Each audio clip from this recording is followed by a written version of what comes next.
मथुरा में स्थित गोवर्धन पर्वत और इसके आसपास के क्षेत्र को लोग ब्रजभूमि के नाम से जानते हैं। कहते हैं कि इस स्थान पर भगवान श्री कृष्ण ने द्वापर युग में ब्रजवासियों को इंद्र के प्रकोप से बचाने के लिए गोवर्धन पर्वत को अपनी छोटी उंगली पर उठा दिया था। पुराणों में गोवर्धन पर्वत की भव्य सुंदरता का वर्णन मिलता है और एक प्रसंग के अनुसार गोवर्धन पर्वत को मथुरा में पुलत्स्य ऋषि द्वारा लाया गया था। पौराणिक कथा के अनुसार एक समय तीर्थ यात्रा करते हुए पुलत्स्य ऋषि गोवर्धन पर्वत के पास पहुंचे और इसकी सुंदरता देखकर वे मंत्रमुग्ध हो गए और द्रोणाचल पर्वत से निवेदन किया कि मैं काशी में रहता हूँ, आप अपने पुत्र गोवर्धन को मुझे दे दीजिए, मैं इसे काशी में स्थापित कर वहीं रहकर इसकी पूजा करूंगा। ऋषि पुलत्स्य की इस बात को सुनकर द्रोणाचल पर्वत अपने पुत्र गोवर्धन के लिए दुखी होने लगे, लेकिन गोवर्धन पर्वत ने ऋषि पुलत्स्य से कहा, मैं आपके साथ अवश्य चलूंगा, लेकिन मेरी एक शर्त है, आप मुझे जहाँ रखेंगे मैं वहीं स्थापित हो जाऊंगा। पुलत्स्य ऋषि ने गोवर्धन पर्वत की यह बात मान ली। इसके बाद गोवर्धन पर्वत ने ऋषि पुलत्स्य से कहा, मैं 2 योजन ऊंचा और 5 योजन चौड़ा हूँ, आप मुझे काशी कैसे ले जाएंगे? इस पर पुलत्स्य ऋषि ने गोवर्धन पर्वत से कहा, मैं अपने तपोबल से तुम्हें अपनी हथेली पर उठाकर ले जाऊंगा। तब गोवर्धन पर्वत ऋषि पुलत्स्य के साथ चलने के लिए सहमत हो गए। ऋषि पुलत्स्य ने गोवर्धन पर्वत को अपने तपोबल की शक्ति से अपनी हथेली पर बिठाया और काशी के लिए प्रस्थान कर गए। रास्ते में गोवर्धन पर्वत को जब ब्रजभूमि दिखाई दी, उसे देखकर गोवर्धन सोचने लगे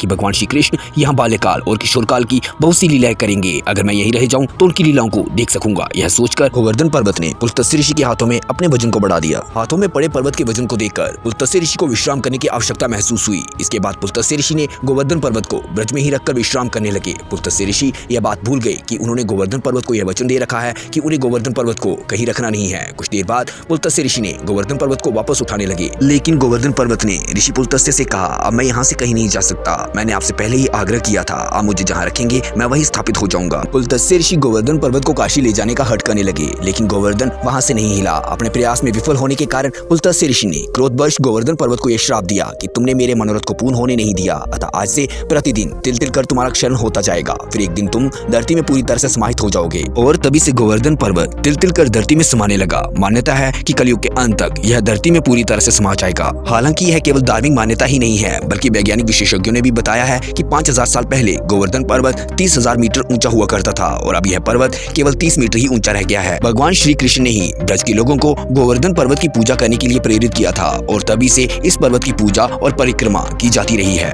आज की वीडियो में बस इतना ही। आपसे निवेदन है कि वीडियो को ज्यादा से ज्यादा लाइक और शेयर कर दें और पुरानी कथाओं को सुनने के लिए हमारे चैनल को सब्सक्राइब कर दें। धन्यवाद।